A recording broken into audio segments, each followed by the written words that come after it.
करे, भाव ऐसा रखे कि भगवान ने मुझे ये सेवा दी है और सेवा लायक बनाया है, बस। और इसका प्रचार प्रसार न करें। प्रचार प्रसार करने से सेवा का जो सुकृत होता है वो नष्ट हो जाता है। जैसे आप यार मित्रों से और बहुतों से कि हम तो ऐसा करते हैं, हम मतलब ये बात जैसे आप संत से या गुरुजनों से कहे तो बात अलग होती है, बस। इसके बाद फिर इसे गुप्त अगर कोई कहे भी कि सुना है कि आपने पक्षियों की बहुत सेवा करते हो, अरे हम अपनी ही सेवा नहीं कर पाते, पक्षियों की क्या, मतलब उसे हमें दबाना है।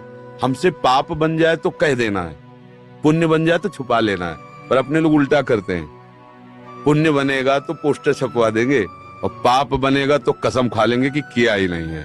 यही हमारी दुर्गति का कारण बनता है। अगर हमसे कोई गलती हो गई और कोई पूछे आपसे गलती, तो हाँ हो गई, अब दंड मिले तो वो नष्ट हो जाएगा। जहां आपने हाँ कहा वो पाप नष्ट हो जाएगा।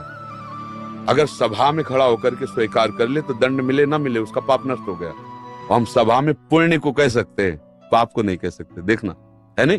तो अपने इस पुण्य को छुपाओ और पशु पक्षी में भगवत भावना करो। जब उनको दाना डाल रहे हो या फल जो भी जैसे पशु पक्षी हो, तो भाव करो, हे भगवान आप इन सब रूपों, और बढ़िया पुण्य बन जाएगा और बड़ा लाभ मिल जाएगा। हे भगवान आप इन रूपों में आके सेवा स्वीकार, नाथ हम पे प्रसन्न रहो कि हम सदैव आपकी सेवा करते हैं। भक्ति हो गई, इसी से भक्ति हो गई। सब में भगवान के दर्शन की भावना बनने लगेगी, ठीक है। पर कभी गलत धन कमा के सेवा की भावना मत रखना।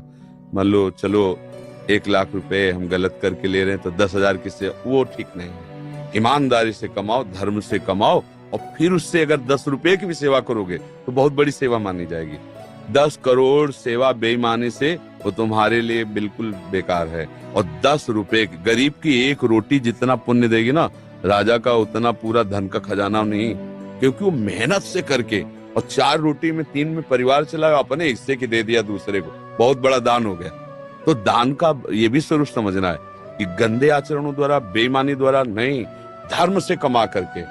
एक बार राधा बाबा ने भागवत सुनी, तो एक ब्राह्मण आते थे, श्रद्धा से सुनाया।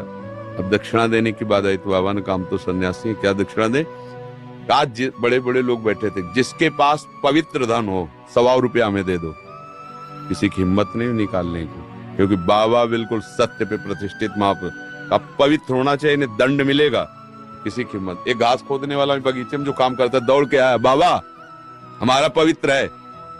वह कैसे तेरा पवित्र? बोले घास खोदता हूँ, मुझे कोई 1000-2000 ले मिलते, 100 रुपया तो हम दे देंगे। बोले हाँ तू दे। 100 रुपया लिया, पंडित जी को देखे, ये है दक्षिणा। हाँ ये 125 रुपया 125 करोड़ की बराबरी बिल्कुल नहीं हो सकती। वो 125 करोड़ बेकार, वो 125 रुपया अच्छा। धर्म से कमाओ और धर्म से सेवा करो।